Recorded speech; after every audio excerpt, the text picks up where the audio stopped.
Without interviewing the hill stood on, Luxan prepared himself. To maintain his leading position, he has to perform his extraordinary routine again without fault. And he's away.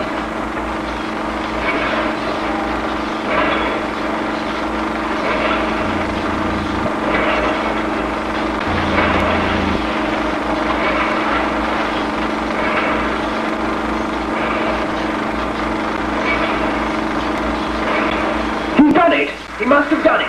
Yes, he knows he's done it. We are indeed looking at a new world champion. This is the first time in the history of this sport that a European has taken the title from the United States.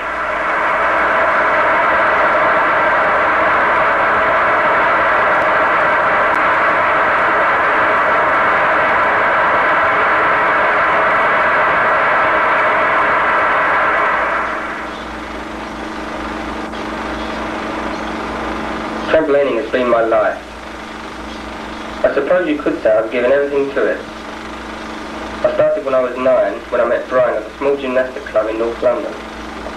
I gave every minute of my spare time to it. At 13 I won my first competition, but after that I didn't win another for some years. I remember that from the age of about 14, trampolining moulded my life. There has been for me, as well as other performers, the thrill of learning new moves, the frustration, fighting with the fear of trying some of them for the first time, getting to grips with yourself and finding out things about oneself.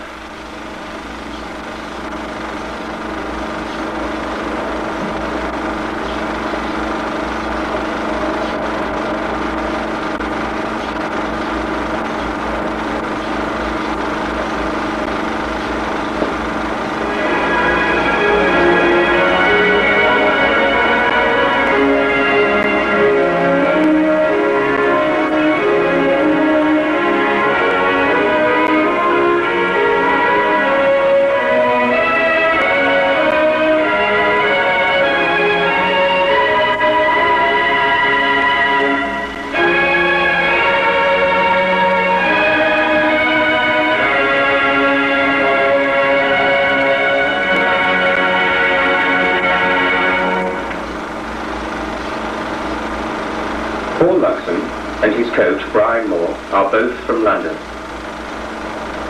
The making of a world champion anywhere is a rare event. When it happens, the circumstances are always interesting. Trampolining is allied to gymnastics and springboard diving.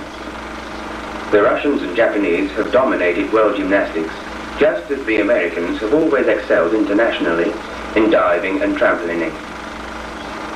The emergence of a British athlete in one of these events, with the ability to challenge successfully the best in the world, is strange indeed, simply because Britain, unlike countries who identify sporting success with national prestige, has never equipped itself for the task.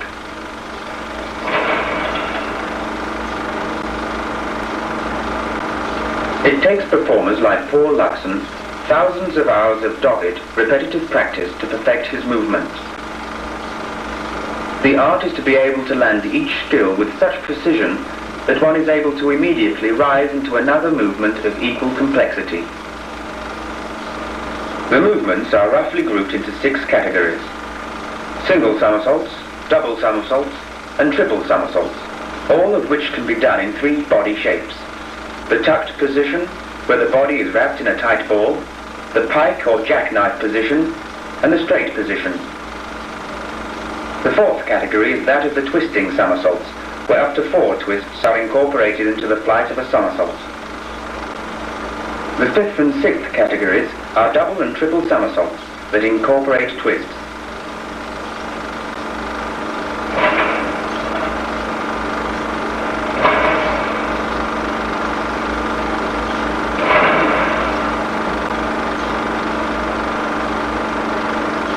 Here is a comparatively easy sequence or routine for someone of Paul Luxan's ability.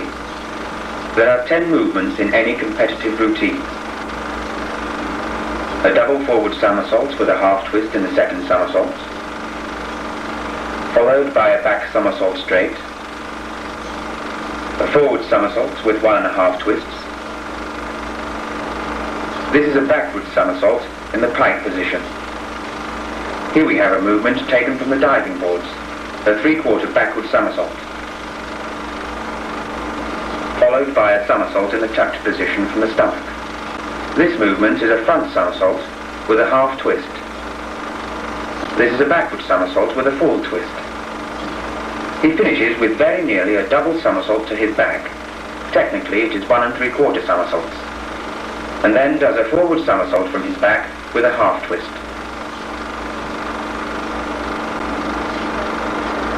A trampoline sequence is judged on how high a performer can get, how accurately he can stay in the center of the trampoline, and how aesthetically pleasing he can make his performance.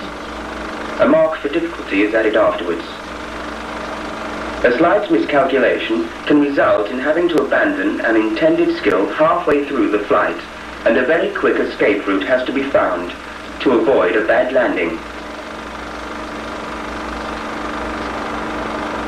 Here is the move again.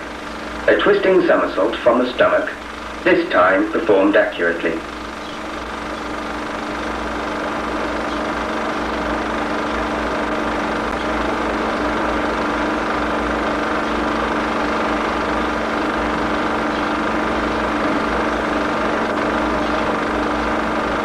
We see beautiful movement, but the performer sees only chaos.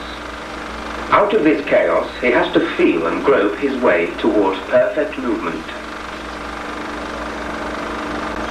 Executing the movement is simply not enough.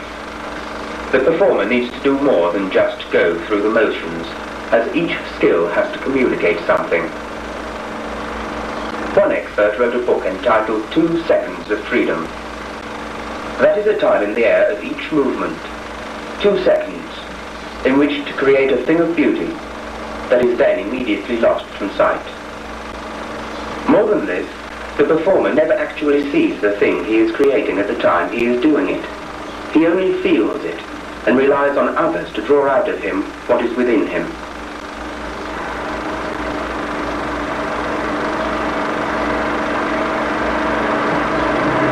Winning a world championship has occupied them continually for 5 years.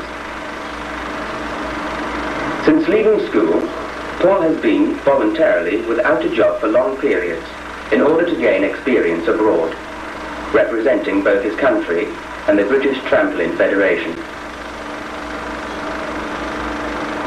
His coach has spent thousands of hours in the gymnasium watching and criticizing. Every stage of Paul's development leading to the World Championship has been carefully thought out and planned by Brian, who gained a great deal of his knowledge from a year he spent in California with some of the finest trampolinists in the world.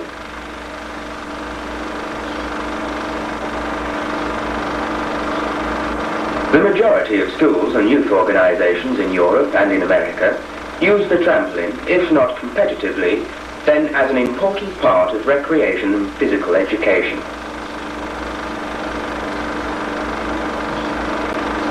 George Nissen, a former American springboard diver and tumbling champion, started it all in the United States soon after the war, and Ted Blake did the same in Britain, and later organized the first World Championship in 1964. He also founded the British Trampoline Federation, the official governing body of the sport in Great Britain.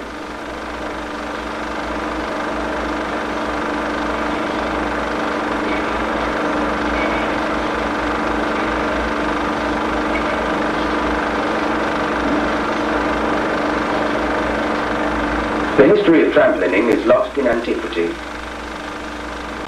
They were used in circuses and music halls by some very accomplished performers 50 years ago and more.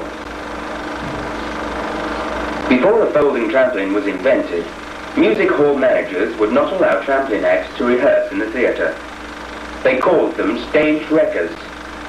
Too many wires and cables were needed to support the frame. So much time was needed to put up the equipment between the acts that the continuity of the show was threatened.